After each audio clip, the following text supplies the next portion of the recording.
3 years into her marriage with Damien Blackwood, Alara Vance received the good news. She could finally leave him. Your sister will be back in a month. For this last month you will continue to play her part perfectly. On the other end of the line, her mother's voice was as cold and remote as ever. When it's all over, I'll give you $5 million. You can go live the life you've always wanted. I understand, she replied softly, her voice as still and lifeless as a stagnant pool.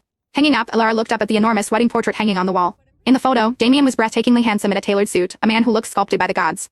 And she, adorned in a priceless designer gown, wore a gentle, captivating smile. 3 years, she murmured, her fingertips tracing the edge of the frame. It's finally ending. 3 years ago, the union of the Vance and Blackwood dynasties was the society event of the year, a merger of fortunes that sent shockwaves through the global elite. Her twin sister Serafina Vance was the bride handpicked by the Blackwood family. But on the eve of the wedding, Serafina had vanished, leaving behind a single, defiant note. Mom, Dad, I refuse to be a pawn in your corporate games. But I know my duty. Give me 3 years to find my own freedom.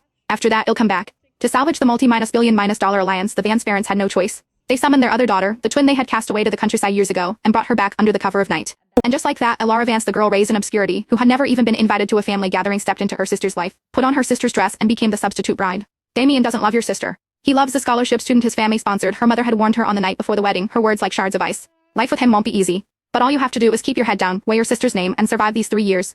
Alara remembered simply nodding, her obedience a practice shield. Of course he knew who Damien was. A permanent fixture in financial magazines, the most celebrated prince of Manhattan's elite, the objective desire for countless socialites. She had also heard the stories about him and Isabel Croft. Isabel was the brilliant, struggling student the Blackwoods had sponsored, the girl who got into a top university on a full ride. Damien had loved her with a fierce passion, ready to defy his family to be with her. But Isabel, proud and fiercely independent, refused to accept the love that came without blessing. She broke it off and left the country. The Blackwood family, overjoyed, immediately arranged Damien's marriage. Married life was even harder than Alara had imagined. Damien's study was a shrine to Isabel, filled with her photographs. Every week he would take a private jet to Paris just to catch a glimpse of her from afar. Meanwhile, Alara, his wife, was not even permitted to enter the master bedroom. She slept in the guest room at the far end of the hallway. Alara was meticulous, playing the role of Serafina to perfection. To ensure the corporate alliance remained intact, she had spent the last 3 years being impossibly, almost insanely, good to Damien. When he worked late, she left the porch light on, waiting for the sound of his car in the drive. When his stomach acted up, she woke at 5 every morning to prepare the simple broth he could tolerate. He loved quiet, so she became the quietest thing in the house, a ghost in her own home. Slowly, whispers began to circulate through their social circle. Mrs. Blackwood was devastatingly in love with her husband. And the way Damien looked at her, it seemed to change, to soften. The photos of Isabel in his study disappeared.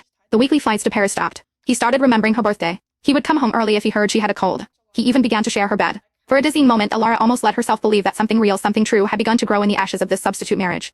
Until 3 months ago, when Isabel Croft came back. Everything snapped back to the way it was. Damien's heart was once again entirely captivated by Isabel. He started staying out all night. The photos of Isabel reappeared in his study, more numerous than before. Everyone in their circle laughed at Alara, calling her a pathetic joke. But she simply smiled her quiet smile, never raising her voice, never making a scene.